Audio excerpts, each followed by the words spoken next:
y'all, welcome back to Shaving with Peg Leg.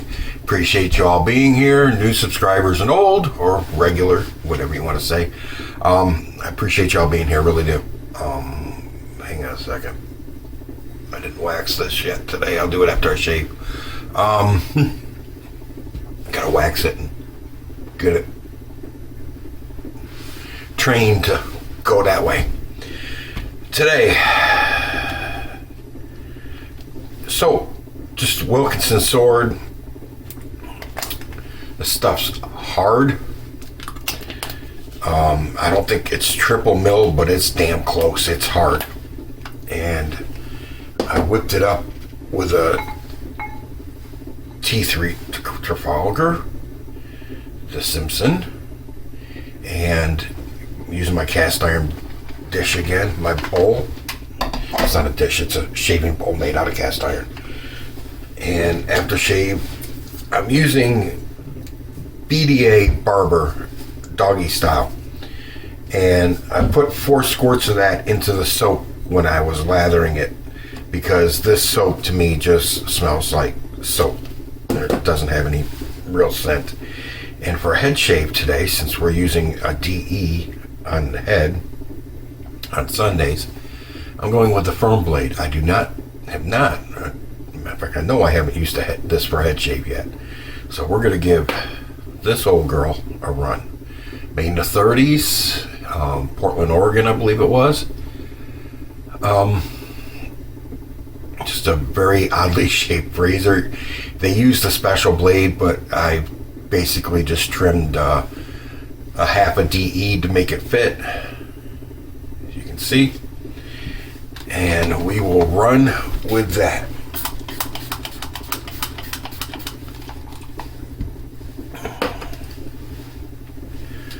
All right,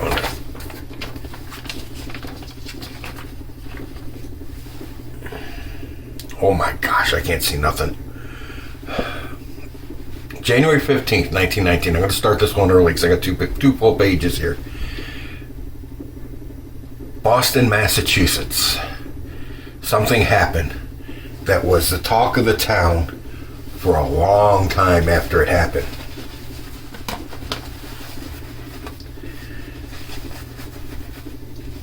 A molasses tank ruptured and flooded the city with molasses, or at least part of the city. It flooded. 150 people were injured and 21 died, not to mention numerous animals, and a lot of those were horses, because they were still a lot of horse-drawn vehiculars around, carts and carriages and whatnot at that time.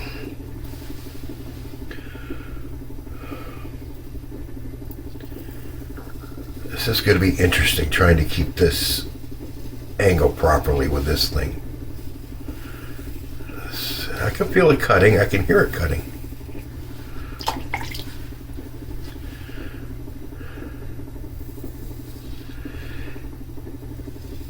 It was 40 degrees Fahrenheit the day it ruptured.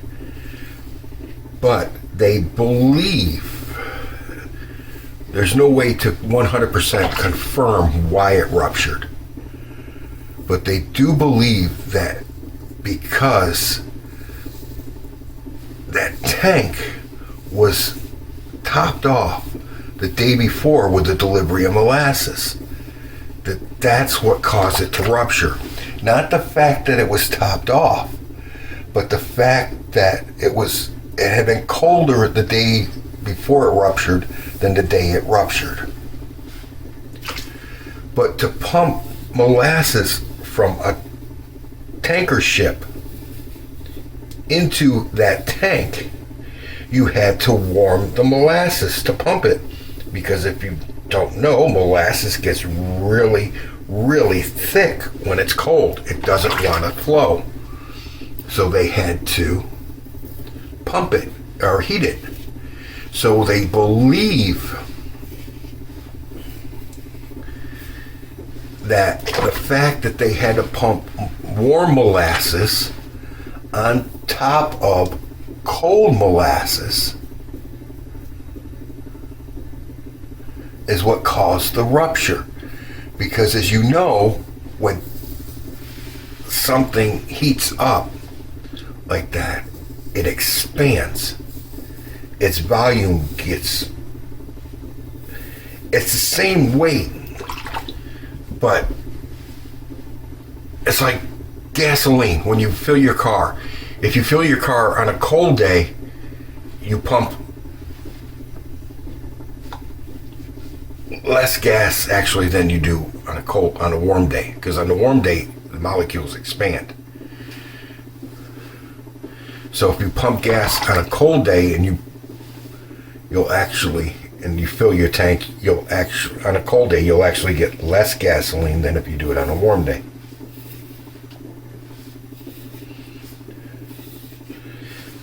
And molasses does the same thing. It expands when it's warm.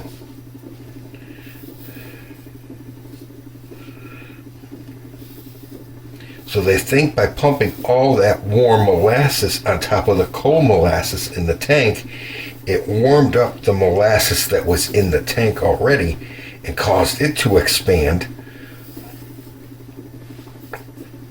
And it actually was too much for the tank, and she blew. Damn, that thing shaves well. All right. The tank, when filled, could hold 2.3 million U.S. gallons of molasses. And that weighed approximately 13 short tons, which is 12 tons. And the resulting wave of molasses that came out of this tank when it blew traveled through the streets of Boston at the speed of 35 miles an hour. And it, like I said, killed 21 and injured 50. There's no record on how high the wave was, but at points it was 2 to 3 feet high. They don't know how high the tallest wave was, but they do know at points after the bursting it was 2 to 3 feet that you had to sludge through. Even after the cleanup, it was said for decades afterwards, that area of town still had the smell of molasses in the air. And they used molasses back then. They fermented it to make ethanol, which was used in alcoholic beverages and one of the key components in munitions. The tank was 50 feet tall, 90 feet in diameter.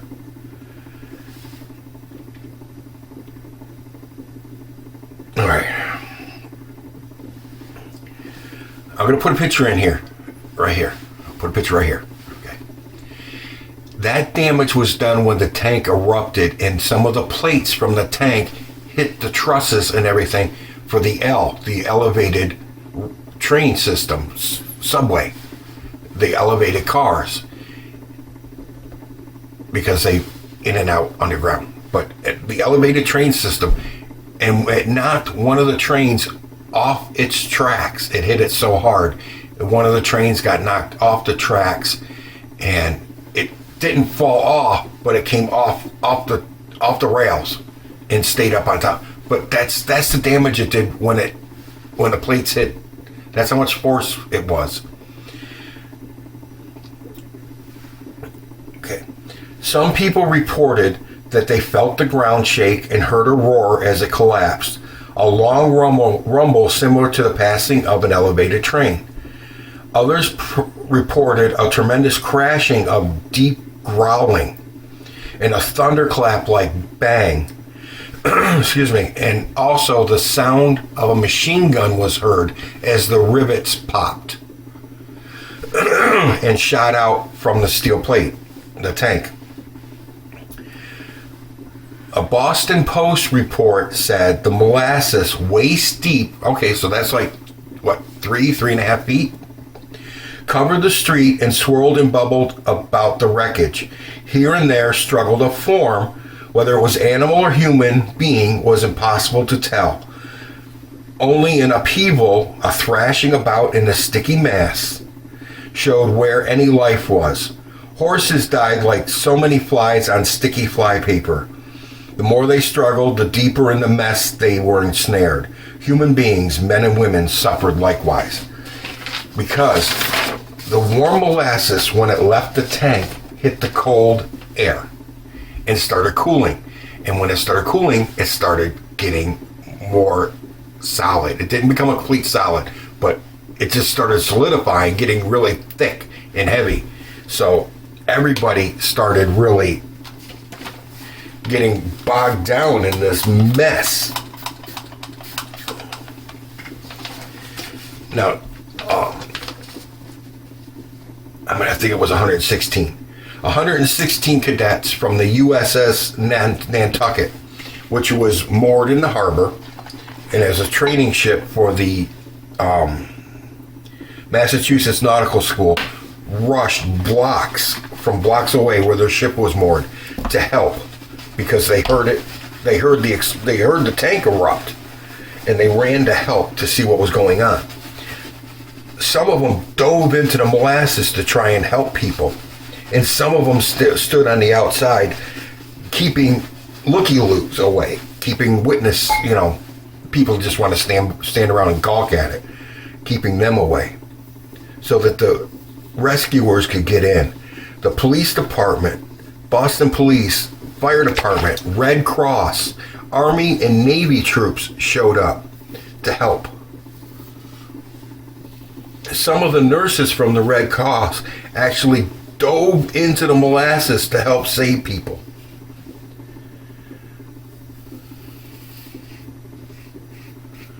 While others were attending to the wounded and trying to warm them up.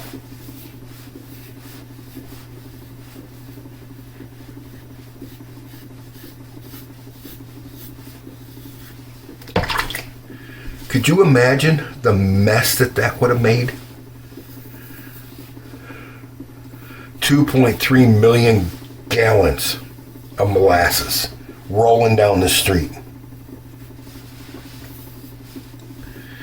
Some people, because this was in a more industrial part of the city, so it was actually more of a poorer section of the city, some people were running out of their houses with cups and buckets to scoop up the molasses so they could have it, so they get free molasses.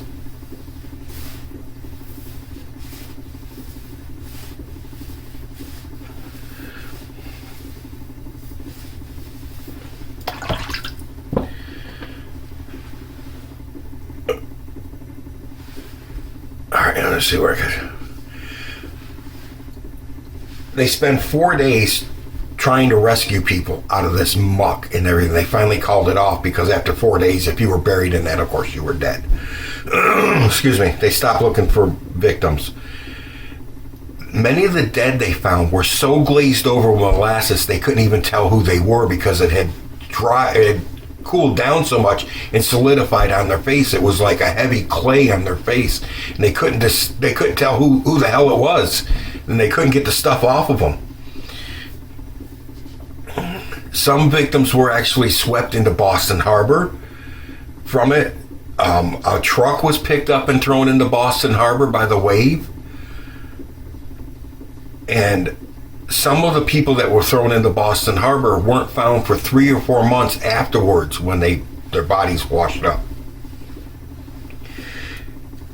Cleanup crews used salt water from a fireboat and hoses to clean the streets, and they were also pouring sand on it to absorb it, and then they would rinse it away with the salt water into Boston Harbor. Boston Harbor, now you gotta remember this was January. Boston Harbor was brown from the molasses until summertime. Months later, Boston Harbor stayed brown.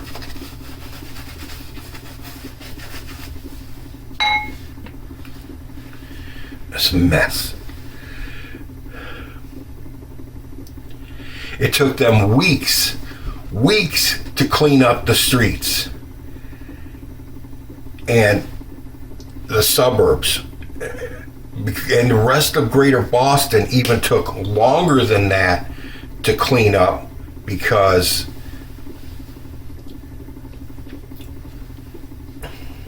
against the grain.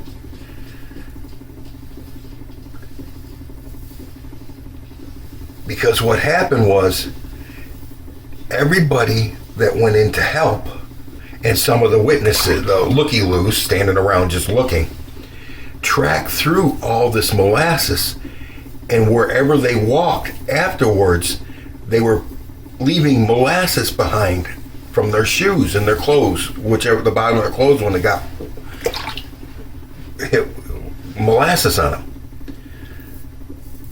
So the subway stations, the platforms were covered in molasses from people's feet. The subway cars were covered with molasses on the inside from people's feet. Telephone payphones were covered in molasses from people trying to wipe molasses off of themselves, got it on their hands, and then they would pick up the phone and still have it. Everything was sticky. Everything. People's homes, restaurants, public buildings, everything was sticky with molasses for months after this spill.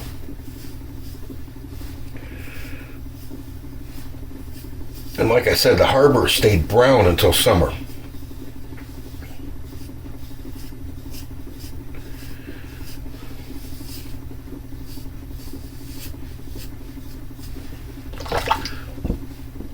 Hang on a second, let me see something. Right now in Boston, that site where all the storage tanks and everything, that whole, it was Purity Pipe Company or something. I can't remember. I didn't write it down. I'm sorry. That was my bad. They they went out of business. They got bought by somebody else, and then the whole place got closed down. And right now, it is Langon Park, Langone Park. And there's a Little League baseball field where that tank stood. And 20 inches underground, under that baseball field, is the concrete slab base of where that tank was. Underneath that baseball field. Underneath the diamond.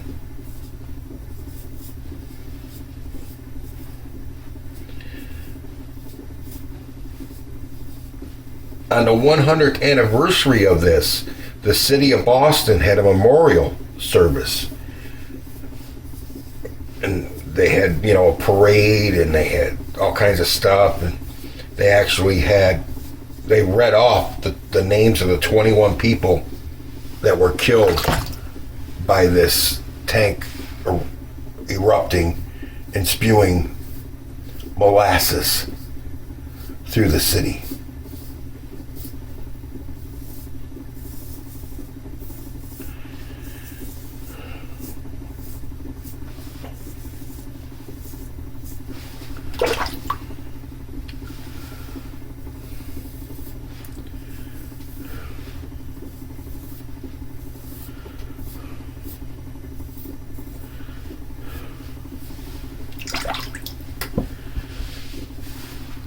And there was reports done later, like in the early 2000s up to like 2018, I think. They were doing, different studies were done and everything, and they said that the steel that they used wasn't, excuse me, it wasn't the proper type. It wasn't strong enough for that. And they were saying that, excuse me, the manager, damn, got a froggy right here. The manager of the company didn't test the tank properly after it was built to make sure it could withstand the pressure of having 2.3 million gallons of molasses put in it. It was supposed to be filled with water to see if it could withstand the pressure. And supposedly he only half filled it and then had it emptied and said, okay, it worked. And there's other reports saying that the tank was painted brown because it leaked. And to cover the leaks, they just painted it brown, and it supposedly people would sneak in there at night and take like buckets and cups and containers and stuff and get free molasses from the leaks.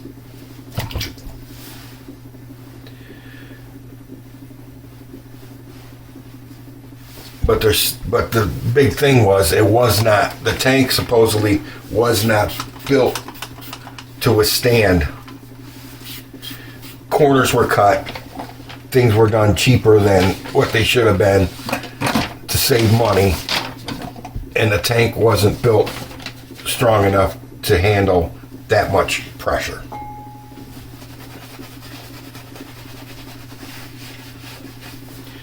Which is total possibility. I mean, we'll never know, really, will we? I mean, it's all ancient flipping history at this point.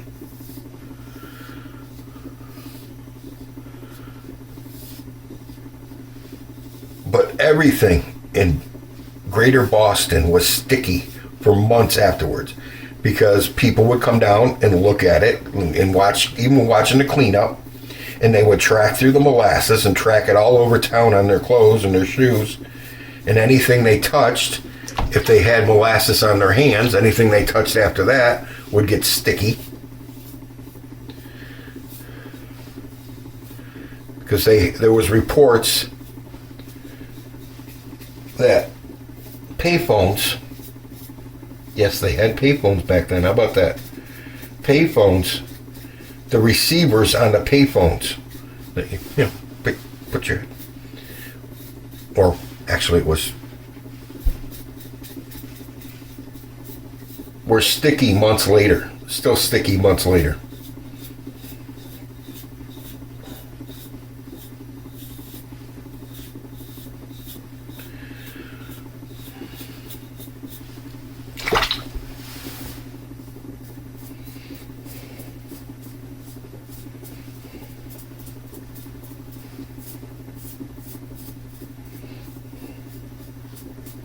Oh, the blade in here is a royal red. Don't ask me where it was made. A long time ago, last year sometime, a year and a half ago, whatever it was, I ordered a bunch of different blades from buyablade.com, where you could buy like individual blades. I bought a bunch of blades from him, different brands, different things. And I bought a bunch of different half blades for my shavette, which I haven't used in a while and I should. But that's actually pretty dang good. I'm going to try that right there again. I might not be holding the proper angle.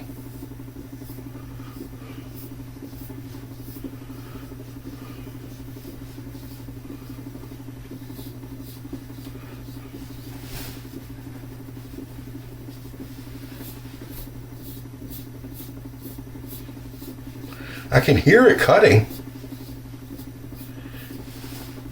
Yeah, that's better. I don't think I was holding the proper angle.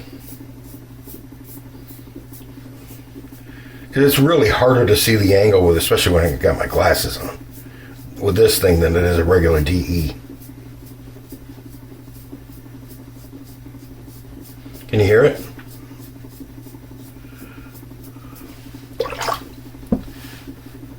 That'll all go away when my skin relaxes after the shave. That's pretty good, actually. It did a good job. Could you imagine the mess that made? Could you just imagine what kind of mess that would be? 2.3 million gallons of sticky-ass molasses rolling down the streets. And like I said, it was warm in the tank, and once it hit oxygen, hit the air, and hit the temperature it was outside, it started firming up. So if you were trapped in it and got swept off your feet and were down in it and you were trying to stand up so that you could breathe again,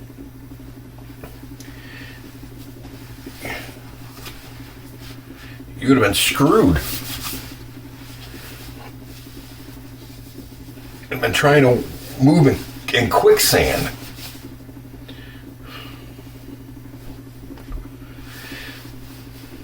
Pretty good. I won't even need this.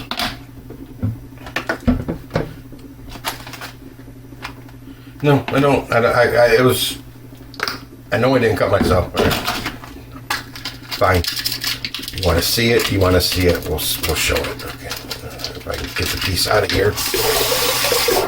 All right. My broken piece of alum. Cold and wet. I told you I didn't need it, but you insisted.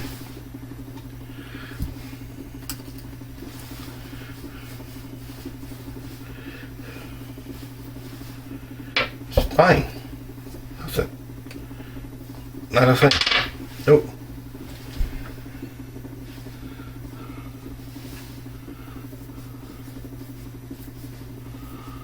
Been having that spot right there lately. Just doesn't want to cut.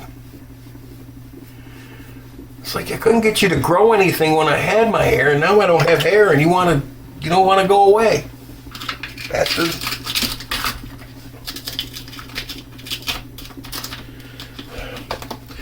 Oh, I love that picture I put up in the beginning, because if you've ever had kids, you know that feeling.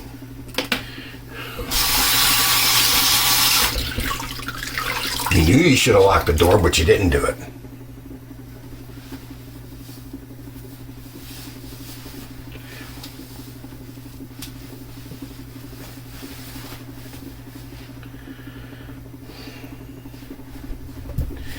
And yesterday I didn't use a balm on my face. I was kind of in a hurry. Like I said, I wanted to go out and go see Mom.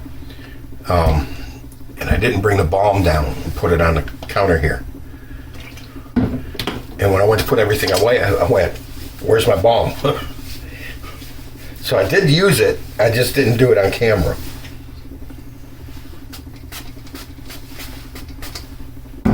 And that's alcohol free. That's a witch hazel based aftershave.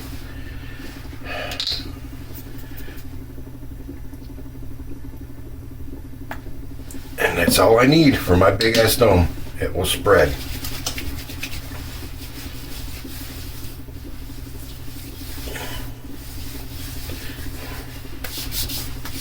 Still got some for the arms. How about that?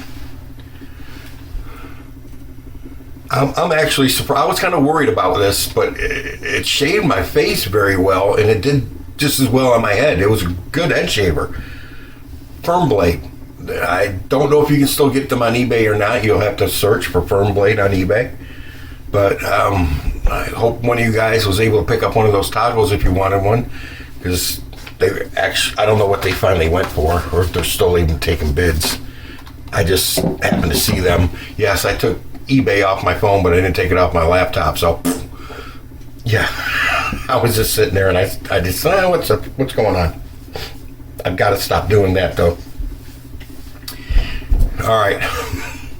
I appreciate y'all being here. It was a good head shave. The firm blade, 1930s, made in Portland, Oregon. This pops open, and I got the blade wedged in there. I'll leave it open because I got to clean it. But yeah, you just got to trim a blade to make it fit. And once you got a nice tight fit, just close it up and keep it in. That's it. I'm just going to clean it off and close it, dry the blade out and put it back in, and we'll be good for the next shave with it. All right, guys, appreciate you being here. Thank you very much. And with that, I will say, forgot. Don't forget the affiliate link. When it hits $25 on that account, I will buy a gift card of $25 to the razor company, give it back to you guys. Don't forget to check out the 4 links to the channels I'll put in the description box. Let's help build their subscriptions up. I appreciate you being here. Thank you very much. And with that, I'll say, done with the babbling fat guy in the camera. You're in the chair next. Happy shaves out there, guys.